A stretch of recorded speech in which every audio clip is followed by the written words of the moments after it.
할렐루야.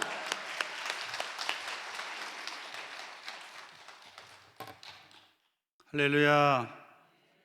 하나님께 영광을 드립니다. 우리 옆 사람하고 한번 인사하겠습니다. 예수님 안에서 좋은 일이 있습니다. 믿음을 가지고 한번 고백해 보세요. 좋은 일이 일어납니다. 우리 옆 사람 보시고 진짜로 좋은 일이 일어날 것을 믿고 한번 고백해 보시고, 우리 입술의 고백이 참으로 중요합니다. 우리 믿음으로 한번 고백합니다. 예수님 안에서 좋은 일이 있습니다. 네, 한 번 더 고백합니다. 예수님 안에서 진짜로 좋은 일이 있습니다. 아멘. 마지막으로 한 번 더 고백합니다. 예수님 안에서 우리는 점점 좋아집니다. 아멘. 예수님 안에서 점점 좋아지는 은혜가 여러분 모두에게 함께 하시기를 간절히 소망합니다. 하나님께서 오늘 이곳에 부르셨고, 우리가 우리의 힘을 가지고 또 우리의 의지를 가지고 온 것 같지만 성령께서 인도해 주시지 않으셨으면 한 사람도 이 자리에 올 사람이 없습니다. 분명한 하나님의 뜻이 있고, 오늘 이곳에서 우리가 예배드리는 동안에 하나님의 역사가 우리 모두에게 함께 하실 줄 믿습니다. 아멘이시죠? 저는 오늘 우리 목사님께서 읽어주신 시편 107편 1절에서 9절 말씀에 근거하여 야훼께 감사하자라는 제목으로 같이 은혜 나누겠습니다. 우리 말씀의 제목 한번 따라 하시겠습니다. 야훼께 감사하라. 아멘. 이번 한 주간 진행되었던 성령 강림 축복성의 마지막 시간입니다. 여러분은 어떤 사람이 성령 충만한지 그렇지 않은지 어떻게 알 수 있으신가요? 우리가 데살로니가전서 5장 16절에서 18절에 보면 우리가 잘 아는 하나님의 말씀이 있습니다. 항상 기뻐하라, 쉬지 말고 기도하라, 범사에 감사하라. 이는 너희를 향한 하나님의 뜻이니라. 여러분 다 아시죠?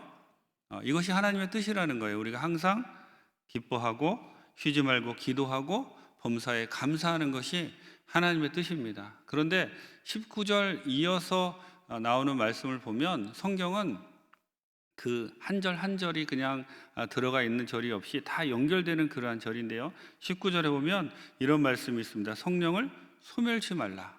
그러니까 우리가 항상 기뻐하고 쉬지 말고 기도하고 범사에 감사하려면 성령 충만할 때 이런 현상이 나타난다는 거예요. 반대로 우리가 기뻐하지 않고 기도하지 않고 감사하지 않은 것은 성령이 우리 가운데 소멸되었다라는 그러한 뜻이지요. 여러분, 특별히 성령 충만하면 감사가 넘쳐납니다. 성령 충만한 사람의 특징은 감사하는 사람이라는 거예요. 여러분 가운데 감사가 다시 한번 회복되시기를 바랍니다. 감사가 넘쳐나시기를 바랍니다. 기도원에 오셔서 지금 이 자리에 앉으셔서 성령 대망에 참석하신다는 것은 여러분의 환경이 지금 어떠실지 짐작이 갑니다. 하지만 그 가운데서도 역사하시는 하나님을 바라보시며 감사하며 나가시는 우리 귀한 성도님들 되시기를 예수님의 이름으로 부탁을 드립니다. 지난 5월 4일부터 6일까지 저희 교회에서 오순절 성령 비전 캠프라는 프로그램을 열었습니다. 2박 3일 동안 우리 교회 성도님들을 중심으로 성령 받기 위해서 우리가 기도하고 또 여러 가지 프로그램을 같이 운영했는데요, 그 가운데 한 권사님이 참석을 하셨는데, 이 권사님이 오순절 성령 비전 캠프에 참석하실 만한 그러한 환경이 못 됐어요. 손자가 있는데 중학교 2학년입니다. 학교에서 친구들하고 놀다가 갑자기 옆에 있는 친구가 이 손자를 밀어서 땅바닥에 엎드려졌는데 안면이 골절이 오고 치아가 다 나갔어요. 그래서 곧 수술해야 되는 그런 상황이고, 또 장로님 집을 지어서 파시는 사업을 하시는데 2년 전에 집을 14채를 지었는데 아직까지도 3채밖에 분양이 안 됐습니다. 아직까지도 그 자금 압박 가운데 지내시고 있고, 이 권사님은 부페를 운영하시는데 갑자기 직원이 그만둬가지고 새벽부터 나와서 권사님이 그 모든 일을 다 감당하셔야 되는 거예요. 그런데 그 비전 캠프에 참석하셔서 열심히 기도하시더라고요. 마지막 날 저도 마음 가운데 권사님 사정을 아니까 그 권사님을 위해서 기도에 주고 싶은 마음이 들었습니다. 그래서 제가 권사님 열심히 기도하실 때 제가 이렇게 기도를 해드렸는데 갑자기 권사님이 쓰러지시는 거예요. 그래서 정신을 잃고 한 5분 정도 이제 있다가 다시 일어나셨는데 그 권사님이 깨어나셔서 간증을 하십니다. 목사님이 기도해 주시는데 갑자기 정신이 멍해지더니 정말 평안한 가운데 들어가셨다는 거예요. 그리고는 이제 권사님이 깨어나셔서 이제 하시는 말씀이 목사님 환경은 똑같은데 왜 이렇게 입에서 감사가 나오는지 모르겠습니다. 환경은 똑같은데 하나님의 은혜가 임하니까 성령 충만함이 임하니까 그 권사님 입에서 감사가 넘쳐나더라는 것이죠. 여러분, 여러분에게도 이런 감사가 넘쳐나시기를 예수님의 이름으로 축원합니다. 감사는 샘물과 같아서 감사를 하면 할수록 감사의 조건들이 계속 생겨납니다. 우리가 범사에 감사라고 말씀하셨잖아요. 그 감사를 잊지 않고 하나씩 하나님이 나에게 주신 것, 우리가 어떤 때 하나님께 감사할 수 있냐면 하나님이 나에게 무엇을 주셨는지, 지금 나에게 이런 좋은 시간도 주셨고 내가 입을 수 있는 옷도 주셨고 시간도 주셨고 가족도 주셨고 집도 주셨고 나에게 주신 것에 감사, 이렇게 바라보면 우리는 하나님의 은혜를 생각하고 감사하게 됩니다. 근데 우리가 언제 불평합니까? 나에게 없는 것, 우리가 다른 사람을 비교하고 나에게 없는 것, 저 사람의 집은 우리 집보다 이렇게 큰데, 저 사람의 차는 내가 타고 있는 차보다 더 큰데 라고 이렇게 비교하고 나에게 없는 것을 바라보면 불평하게 되겠다는 거예요. 영적인 원리는 우리가 이해되지 않지만, 상식적으로 이해되지 않지만 우리가 순종하며 나가면 그대로 이루어지는 경우가 많습니다. 우리가 나에게 하나님이 주신 것을 바라보고 감사하며 나갈 때 더 많은 감사의 조건들이 우리 가운데 생겨날 줄 믿습니다. 여러분, 불평하지 마시고 감사하세요. 감사하는 사람이 성령 충만한 사람이고 우리 가운데 성령이 함께 하시면 우리는 환경을 초월해서 감사할 수 있는 능력이 생기는 것이고, 우리가 감사하게 되면 하나님이 우리의 환경을 바꿔주실 줄 믿습니다. 입으로 감사하면 생각이 바뀝니다. 우리의 생각이 바뀌면 행동이 바뀌고, 우리의 행동이 바뀌면 습관이 바뀝니다. 우리의 습관이 바뀌면 우리의 운명이 바뀔 줄 믿습니다. 어찌 보면 지금 우리에게 아직까지도 문제가 많은 것은 감사하지 않기 때문일 수도 있다는 것이죠. 하나님, 우리가 감사하기를 원하신다는 거예요. 우리가 감사하면 하나님이 길을 열어주시고 환경을 바꿔주시고 우리의 생각을 바꿔주시고 습관을 바꿔주시고 하나님의 놀라운 역사가 우리를 통하여 이루어질 줄 믿습니다. 감사가 성령 충만입니다. 여러분, 다시 한번 입으로 감사하고 또 물질로 감사하고 하나님께 감사하시는 우리 귀한 성도님들 되시기를 예수님의 이름으로 부탁을 드립니다. 오늘 본문은 이스라엘 백성들이 하나님께 너무나 감사해서 감사의 시로 드렸던 그러한 시편입니다. 오늘 본문을 보면서 그러면 이스라엘 백성들은 과연 무엇을 하나님께 감사했을까 같이 살펴보면서 주님 주신 은혜 나누겠습니다. 첫째로 이스라엘 백성들은 하나님께서 그들을 구원해 주신 것을 감사했습니다. 우리가 오늘 같이 읽은 본문 1절부터 3절을 보면 야훼께 감사하라, 그는 선하시며 그 인자하심이 영원하미로다. 야훼의 속량을 받은 자들은 이같이 말할지어다. 야훼께서 대적의 손에서 그들을 속량하사 동서남북 각 지방에서부터 모으셨도다. 본문 시편 107편은 이스라엘 백성들이 바벨론에서 70년간 포로 생활을 한 이후에 그들이 본국으로 귀환해서 하나님을 찬양한 시입니다. 2절에 보면 대적의 손에서 건지셨다. 3절에 보면 흩어졌던 백성들을 다시 모아주셨다라고 고백하고 있는 것을 볼 수가 있습니다. 이 말씀을 통해서 이스라엘 백성들이 포로로 70년간 바벨론에서 지내다가 다시 고국으로 돌아온 것에 얼마나 감사했나를 짐작할 수 있지요. 바벨론에서 돌아온 것을 제2의 출애굽이라고 할 정도로 그만큼 힘든 일이었고, 바벨론 포로로 끌려간 백성들의 10분의 1 정도만 돌아왔습니다. 정말로 하나님이 택하신 그런 사람만 돌아왔다는 것이죠. 그들은 돌아와서 제일 먼저 한 일이 이 시를 지어서 하나님께 감사하고 있다는 거예요. 그들은 감사하고 또 여러 가지 환경적인 그런 것을 보고 감사한 것이 아니라 하나님이 그들을 구원해 주셨다는 겁니다. 그들의 상황을 보세요. 지금 70년 동안 바벨론에서 지내다가 이스라엘로 돌아왔어요. 그들의 상황은 무에서 새로 시작하는 상태이고 환경은 참으로 열악했습니다. 그들은 주의 환경이 좋아서 하나님께 감사한 것이 아니라 하나님이 그들을 구원해 주셨다, 하나님이 우리의 구원자가 되신다, 구속받은 사실, 하나님께 구원받은 사실, 그 사실 한 가지만으로도 그들은 감사하고 있다는 것이죠. 여러분, 신앙의 원리, 감사의 원리는 동일합니다. 사람 따라, 시간 따라, 지역 따라 달라지는 것이 아니고 감사의 원리는 동일한데, 우리가 절대로 잊지 말아야 될 것은 하나님이 나를 구원해 주셨다는 거예요. 하나님이 여러분을 구원해 주신 것을 믿으십니까? 정말로 믿으십니까? 우리가 하나님께 구원받을 때, 여러분 하나님께 구원받았을 그때를 한번 생각해 보세요. 저는 모태신앙으로 태어나서 어릴 적부터 신앙생활을 했는데 사실 주의 종이 될 생각이 없던 사람이었어요. 그런데 저희 부모님이 어릴 적 저를 이제 소원하셔가지고 제가 강제로 이제 신학교에 들어갔는데 별로 주의 종이 되고 싶은 생각이 없어서 신학교 가자마자 군대에 갔다 왔습니다. 그리고 다시 복학을 하고 이제 그냥 졸업이나 해야 되겠다, 대학은 나와야 되니까. 그런데 이제 3학년 때 제가 기숙사에서 혼자 기도하면서 마태복음을 읽는데, 마태복음 그 주기도문을 기록한 그 부분을 읽는데 하나님이 나의 죄를 용서해 주셨구나, 그것이 갑자기 머리끝부터 발끝까지 전기가 통하는 것처럼 저에게 그 말씀, 기록된 말씀이 레마의 말씀으로 다가왔습니다. 그때 저는 모태신앙이라 뭐 하나님에 대한 의심도 없었고 하지만 그때 정말 하나님을 만났어요. 그래서 제가 기숙사 밖으로 나가서 하나님이 나의 죄를 구원해 주셨습니다, 나는 구원받았습니다 막 소리쳤는데 다행히 방학 때라 아무도 없었어요. 얼마나 감사한지.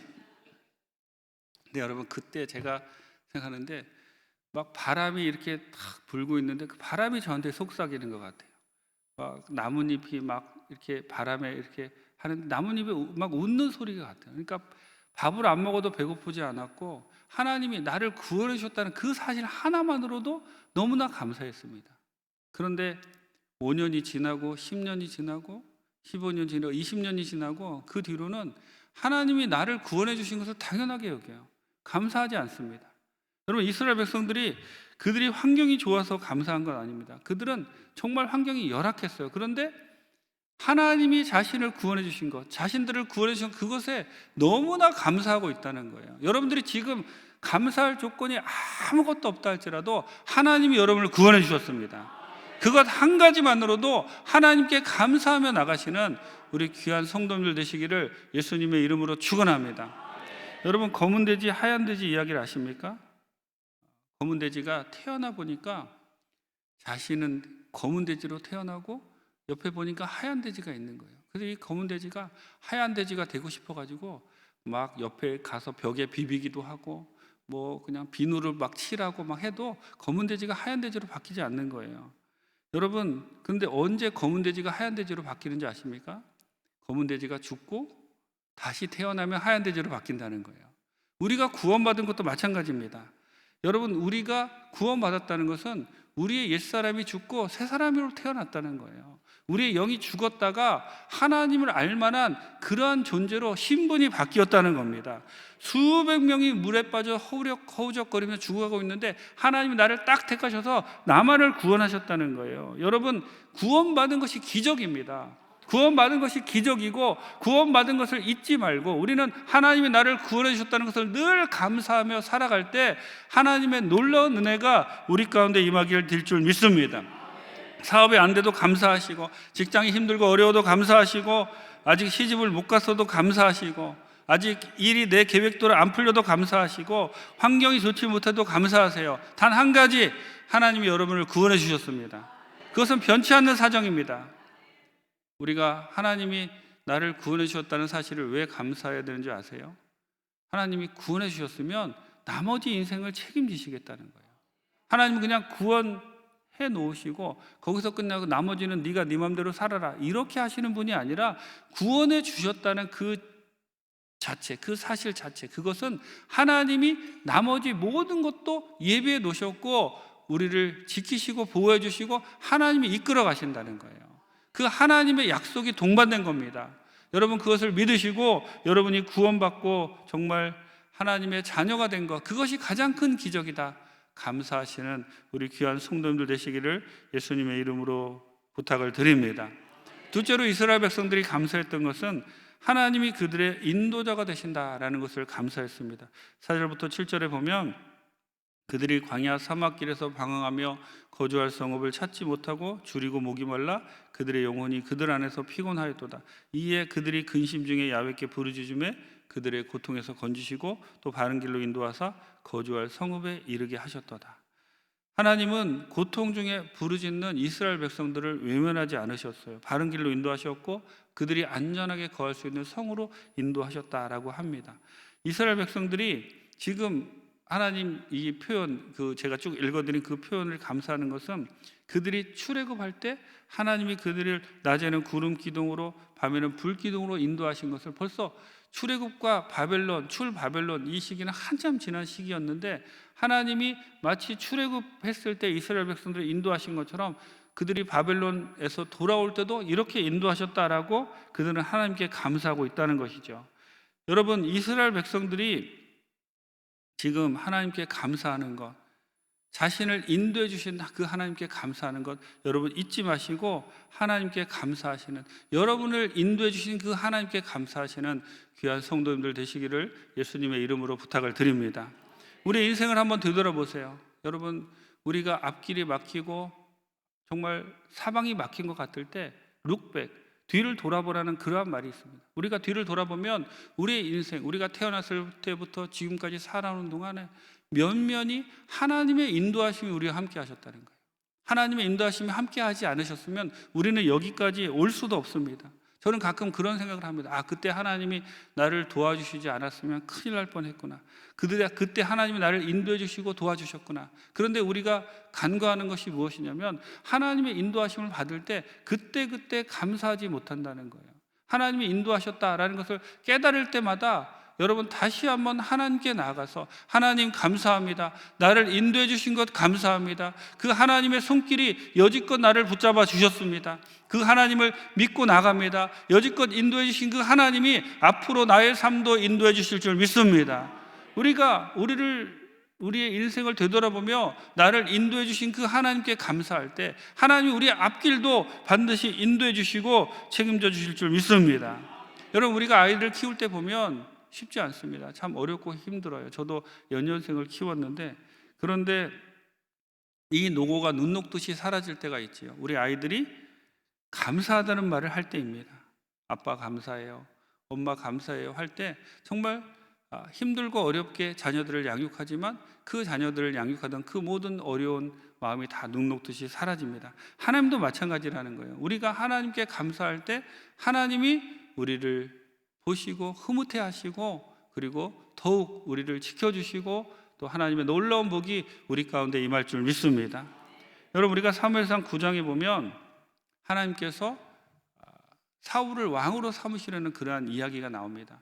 이스라엘 그 사무엘상을 보면 8장에서 이스라엘 백성들이 왕을 구합니다. 그리고 9장에서 하나님이 사무엘을 통해서 사울에게 기름 부으시고 10장에 가면 온 이스라엘 백성들 앞에서 이제 왕을 뽑는 그러한 이야기가 나오는데 9장의 처음 시장이 어떻게 되냐면 사울 집안에 암나귀를 잊어버립니다. 여러분, 암나귀를 그 당시 암나귀는 그 나귀를 많이 낳기 때문에 아주 소중한 재산 가운데 하나였어요. 이 암나귀를 잃어버린 일은 좋은 일이 아닙니다. 그러니까 이 사울의 아버지 기스가 사울에게 이야기합니다. 가서 종과 함께 암나귀를 찾아와라. 그러니까 사울의 집안에 안 좋은 일이 일어난 거예요. 근데 사울이 암나귀들을 찾기 시작합니다. 그런데 요 근방에, 그러니까 자기 동네 근방에 가도 암나귀를 못 찾았어요. 그러니까 좀 더 나갑니다.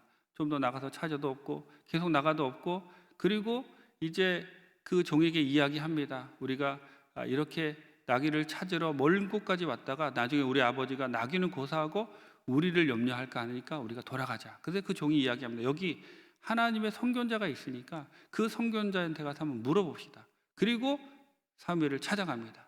그리고 사무엘이 사울에게 이야기하죠. 차세대 왕으로 하나님이 너를 택하셨다. 그리고 기름 붓습니다. 여러분, 지금 사울 집안에 안 좋은 일이 일어나서 암나귀를, 그리고 사무엘이 이야기합니다. 암나귀를 다 찾았다라고 이야기하죠. 그런데 안 좋은 일이 일어났는데 하나님은 그 일을 통하여 사무엘과 사울을 만나게 하시고 사울을 왕으로 삼으신다는 거예요. 여러분, 우리에게 벌어지는 일도 마찬가지입니다. 우리에게 지금 안 좋은 일이 벌어질 수 있어요. 하지만 하나님은 그 모든 것을 합력하여 선이 되게 하신다는 거예요. 우리를 인도하시는 하나님, 그 놀라운 하나님의 은혜를 늘 기억하시며 어떠한 상황에서도 하나님의 인도하심을 기대하시며 하나님께 감사하시는 귀한 분들 되시기를 예수님의 이름으로 축원합니다. 여러분, 이스라엘의 왕이 통일 왕국 시대에 사울 왕이 첫 번째 왕이었고 다윗이 두 번째고 솔로몬이 세 번째였습니다.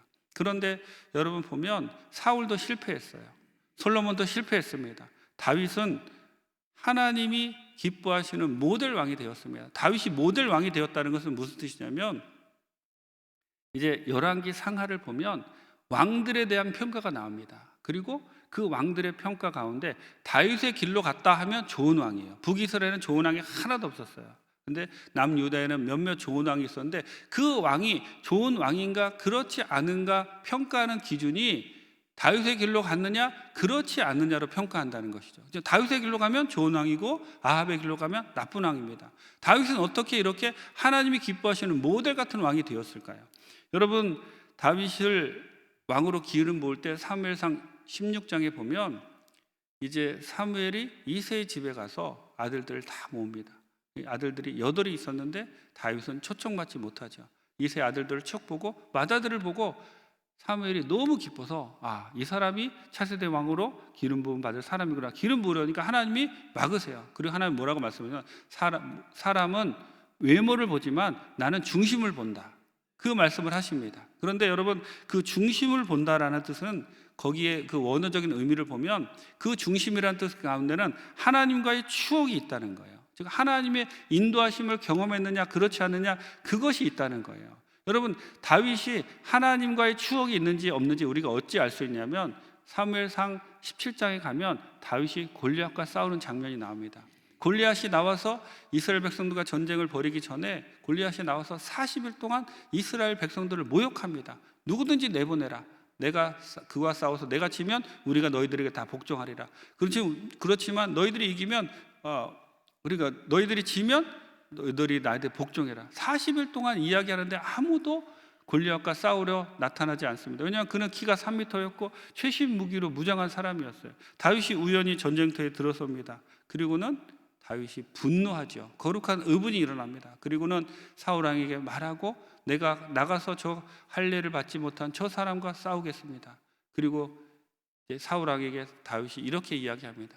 종이 광야에서 양을 칠 때 곰이나 늑대들이 와서 양을 빼앗아 가면 종이 하나님의 이름으로 가서 그것들을 치고 빼앗아 왔습니다. 저 할례 받지 않는 사람이 하나님을 모욕하는 것, 그것을 내가 봤을 때 하나님이 그때 나를 도와주셨으니 지금도 내가 골리앗과 싸우면 하나님이 나를 도와주실 것입니다. 다윗은 하나님과의 추억이 있었다는 거예요. 하나님의 인도하심을 경험했다는 거예요. 그리고 다윗은 골리앗에게 나갑니다. 너는 칼과 창과 단창으로 내게 나아오거니와 나는 내가 모욕하는 만군의 야훼의 이름으로 내게 나아간다. 그리고 물맷돌을 들어서 던졌을 때 골리앗의 이마에 반이나 박히는 놀라운 역사가 나타납니다. 여러분, 그것은 다윗의 힘으로 이긴 것이 아닙니다. 다윗이 하나님과의 추억, 그 하나님과의 추억, 하나님의 인도하심을 경험하고 담대하게 그 하나님을 믿고 믿음의 걸음을 걸었을 때 하나님이 다윗을 도와주셔서 골리앗을 이길 수 있도록 만들어 주셨다는 거예요. 지금 여러분 앞에 있는 어떤 골리앗, 여러분 앞에 마치 이스라엘 백성들이 감히 두려워서 나가서 마주 싸울 엄두도 못 낼 것 같은 그런 골리앗이 여러분 가운데 있을 수도 있습니다. 그 골리앗이 어떤 골리앗이든지 여러분들이 하나님과의 추억, 하나님의 인도하심을 경험한 그것을 기억하며 담대하게 믿음으로 나아가신다면 다윗이 골리앗을 이긴 것처럼 하나님 여러분을 도와주셔서 여러분에게는 어떤 문제도 떠나가게 만들어 주실 줄 믿습니다. 하나님을 인도하심을 경험하는 것, 하나님께 감사해야 된다는 거예요. 여러분, 이스라엘 백성들은 하나님의 인도하심에 감사했습니다. 그리고 믿음의 걸음을 다윗은 걸었지요. 그러면 하나님이 도와주시고, 여러분 어렵고 힘들 때일수록 하나님과의 추억을 잘 기억하시고 그 추억을 다시 되새기시며 믿음의 걸음을 걷게 되시는 귀한 분들 되시기를 예수님의 이름으로 축원합니다. 세 번째로 이스라엘 백성들은 하나님이 그들의 공급자가 되신 것을 감사했습니다. 8절부터 9절에 보면 야훼 인자하심과 인생에 행하신 기적으로 말미암아 그를 찬송할지로다. 그가 사모하는 영혼에게 만족을 주시며 줄인 영혼에게 좋은 것으로 채워주심이로다. 이스라엘 백성들은 무엇보다도 하나님이 그들의 공급자가 되어주신다라는 것을 감수했습니다. 줄인 영혼을 만족케 하시고 줄인 영혼을 채워주신다고 합니다. 여러분, 우리 인생은 공술의 공수거라고 하지요. 빈손으로 왔다가 빈손으로 가는 것이 인생입니다. 우리가 이 땅에서 누리는 모든 것은 하나님께서 우리에게 주신 것입니다. 하나님께서 우리에게 주시지 않으면 우리는 아무것도 얻을 게 없고 아무것도 누릴 게, 우리가 내가 노력하고 내가 열심히 일해서 번 것 같지만 그 배후에는 하나님의 공급하심이 있었기 때문에 지금까지 우리가 누린다는 거예요.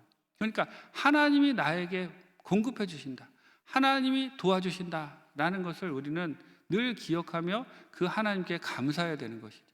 여러분, 하나님은 아브라함에게 가나안 땅으로 가라라고 말씀합니다. 그리고 그 땅이 약속의 땅이라고 말씀합니다. 자, 그러면 여러분, 가나안의 기근이 들었을 때 아브라함은 애굽으로 내려가요. 가나안과 애굽의 차이가 뭘까요? 애굽은 나일강이 흐르는 그런 그 삼각지대이기 때문에 물이 풍성합니다. 땅이 비옥합니다. 그래서 그 애굽에는 늘 음식이 풍성하고 문화가 발전했어요. 근데 이 애굽의 특징은 뭐냐면, 그러다 보니까 애굽은 자기가 노력하면 자기가 노력한 만큼 얻으니까 하나님이 없어도 살 수 있어요. 하나님의 힘으로, 그냥 내 힘으로 사는 거예요. 애굽은 내 힘으로 사는 겁니다. 근데 여러분, 가나안은 어떻습니까? 가나안은 척박한 땅입니다. 이른 비와 늦은 비를 하나님이 주시지 않으면 살 수 없는 그런 땅입니다. 그러니까 가나안 땅에 산다는 것은 무슨 뜻이냐면 하나님의 도우심으로 사는 것이라는 거예요. 하나님의 도우심이 없으면 살 수 없다는 것, 그것이 가나안이라는 겁니다. 그런데 하나님은 애굽을 약속의 땅이라고 말씀하시지 않고 가나안 땅을 약속의 땅이라고 말씀하십니다. 즉 약속의 땅은 하나님의 도우심으로 사는 곳이고 하나님의 공급하심으로 사는 곳이고, 여러분 지금 잘 생각해 보세요. 지금 내가 살고 있는 그곳이 하나님의 도우심으로 사는 곳이면 약속의 땅입니다. 하지만 지금 내가 살고 있는 그곳이 내 힘으로 살고 있는 것이면 애굽이라는 거예요. 우리는 그 애굽에서 나와야 됩니다. 약속의 땅으로 들어가야 됩니다. 하나님의 공급하심으로 살아야 된다는 거예요. 가나안 땅은 척박합니다. 하지만 그곳에는 하나님이 계시다는 거예요. 하나님이 약속해 주신 땅이라는 거예요. 하나님의 도우심, 하나님의 공급하심으로 살아갈 때 우리는 하나님이 주신 사명을 감당할 수 있다는 겁니다. 환경으로 보면 애굽이 훨씬 좋지요. 하지만 하나님은 애굽을 약속의 땅이라고 말씀하시지 않습니다. 가나안 땅, 하나님이 도와주셔야만 살 수 있는 그곳을 약속의 땅이라고 하시죠. 제가 선교사로 지낼 때, 저는 말레이시아에서 17년 동안 선교사로 지내다가 2014년에 들어온 그런 교회 부르심을 받고 들어온 사람입니다. 제가 한 들어오기 2, 3년 전에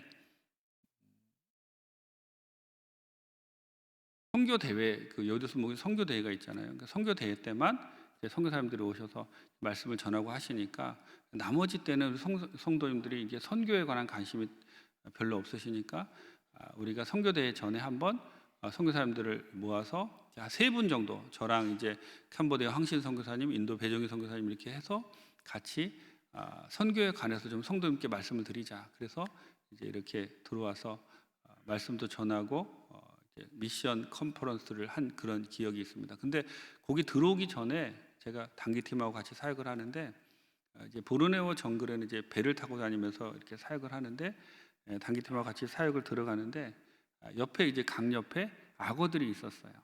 그러니까 이제 그 단기팀이 막 그 배에서 악어 사진도 찍고 마치 동물원에 무슨 악어를 보듯이 막 그러는 거예요.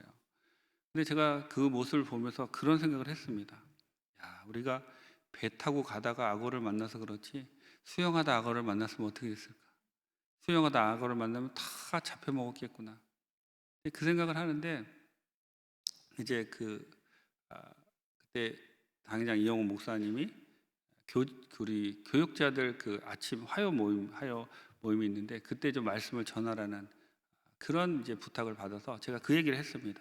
제가 단기팀하고 같이 사역하다가 이제 악어를 만났는데 보니까 정말 배에 타고 있었기 망정이지, 안전한 가운데 악어를 보기 망정이지, 강으로 수영하다 만났으면 어떻게 될 뻔했나, 그런 생각했습니다. 그런데 선교사로 사는 거는 사실 배에서 내려서 수영하다 악어를 만나는 그런 삶입니다. 보장되지 않고 어려운 삶입니다. 그런데 제가 경험해 보니까 배에서 내려도 악어를 만나도 죽지 않읍디다. 하나님이 도와주셔서 여지껏 살고 있습니다. 그리고 제가 그때 여의도 순복음교회 교역자들에게 도전했습니다. 여의도 순복음교회라는 배에서 내리시라고. 그러면 하나님의 공급하심이 더 강력하게 임하시고 하나님이 여러분을 도와주실 겁니다. 여의도 순복음교회라는 큰 항공모함 같은 배에서 내리면 죽을 것 같지만 내려도 죽지 않습니다. 하나님이 더 여러분 지켜주시고 공급해 주시고 하나님의 역사하심이 놀랍게 임할 줄 믿습니다. 그리고 저는 이제 선교지로 돌아갔죠. 근데 제가 2014년도에 선교국장으로 부름받아서 3년 동안 선교국장을 했는데, 그러면서 이제 세계 각처에 다니면서 선교사들을 만나는데 그때마다 가끔 그런 우리 선교사님을 만날 때가 있습니다. 목사님, 예전에 목사님이 교육자 예배 때 오셔서 배에서 내리라는 말씀하신 거 기억하시냐고. 기억한다고. 그때 제가 배에서 내렸습니다. 내려서 선교지로 왔습니다. 그러면 가슴이 덜컥하는 거예요. 그 제가 물어보면 잘 살고 있냐? 잘 살고 있습니다. 하나님의 공급하심을 경험하고 있습니다. 그러더라고요. 여러분, 지금 혹시 이거 아니면 내가 죽겠다, 그런 거 있으십니까? 그래서 그걸 붙잡고 기도하는 분들 계세요? 여러분, 우리는 죽지 않습니다. 믿으십니까? 정말로 믿으십니까? 여러분 다 구원받으신 분들이에요. 넘어져도 죽지 않습니다. 우리는 넘어져도 일어납니다. 하나님이 우리의 하나님이시고 그 하나님이 살아계신 하나님이에요. 저는 그것을 선교지에서 17년 살면서 뼈저리게 경험했고 지금도 경험하며 살고 있습니다. 오죽하면 제가 선교지에서는 이제 한국에 들어와서 이제 제가 이제 교회를 담임하고 목회를 하고 있는데 그런 말을 했어요. 선교지에서는 악어만 피하면 살만했는데 한국에 들어오니까 사람이 너무 무서워가지고 이 악어보다 사람이 더 무서운 걸 제가 알게 됐다라고 이야기합니다. 그런데 여러분, 그런 가운데서도 하나님이 지켜주세요. 여러분, 우리 하나님은 너무 좋으신 분입니다. 우리의 환경을 모르시는 분도 아니고 그렇게 실력이 없으신 분들도 아닙니다. 우리 하나님은 반드시 우리를 구원하셨으면 우리를 인도해 주실 것이고 우리의 필요를 따라 우리에게 공급해 주실 것이고, 그리고 우리가 감사하기를 원하신다는 거예요. 우리가 감사하기만 하면, 우리가 감사를 회복하기만 하면 하나님의 놀라운 역사가 우리 가운데 임하게 될 줄 믿습니다. 저는 이스라엘 백성들을 보면서 그런 생각을 해봤습니다. 이스라엘 백성들은 너무 감사할 조건들이 많아요. 홍해가 갈라졌죠. 하나님이 만나를 주셨죠. 그리고 반석에서 물을 내서 그들에게 물을 마시게 했습니다. 그런데 이스라엘 백성들이 그 출애굽기에 보면 감사했다는 말이 한마디도 없어요. 계속 불평합니다. 이스라엘 백성들이 잘못한 것이 무엇이냐면 감사와 감사 사이를 견디지 못한 거예요. 홍해가 갈라지고 만나가 내릴 때까지 그 감사와 감사 사이를 견디지 못하고 그들은 불평하고 원망하고 하나님께 모든 것 그러니까 결국 그들이 광야 1세대가 가나안 땅에 들어가지 못하고, 우리가 잘 알잖아요. 가데스 바네아에서 12명의 정탐꾼을 보내서 10명의 정탐꾼이 불평하는 바람에 광야를 돌다가 그들은 광야에서 다 죽습니다. 저는 그들을 어떻게 표현하냐면 사명은 감당하지 못하고 먹다 죽는 인생이다, 그렇게 표현합니다. 여러분, 우리에게 감사가 사라지면 우리는 사명을 감당하지 못하고 먹다 죽는 인생이 된다는 거예요. 여러분, 감사와 감사 사이를 견디시기 바랍니다. 우리에게 반드시 감사할 조건들이 생겨납니다. 지금 감사하고 조금 힘들더라도 불평하지 마시고 다시 감사할, 그 하나님이 감사할 것을 주실 것을 바라보며 기도하면 하나님의 놀라운 역사가 여러분에게 임할 줄 믿습니다. 하나님의 은혜가 임할 줄 믿습니다. 우리를 구원해 주신 그 하나님께 감사하시고 우리를 인도하시는 하나님께 감사하시고 우리에게 모든 것을 공급해 주시는 그 하나님을 바라보며 감사하시는 우리 귀한 성도님들 되시기를 예수님의 이름으로 축원합니다.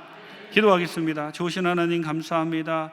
하나님 오늘 우리에게 다시 한번 감사를 회복할 것에 대해서 알려주시니 감사합니다. 감사와 감사 사이를 견뎌내게 하시고 하나님이 우리의 구원자가 되신 것 감사하게 하시고 하나님이 우리의 인도자가 되신 것 감사하게 하시고 하나님 우리의 공급자가 되신 것 감사하게 하여 주옵소서. 감사로 환경을 바꾸는 우리 모두가 다 될 수 있도록 주님 우리를 도와주옵소서. 예수님의 이름으로 기도합니다. 아멘. 손호자 강도사께서 헌금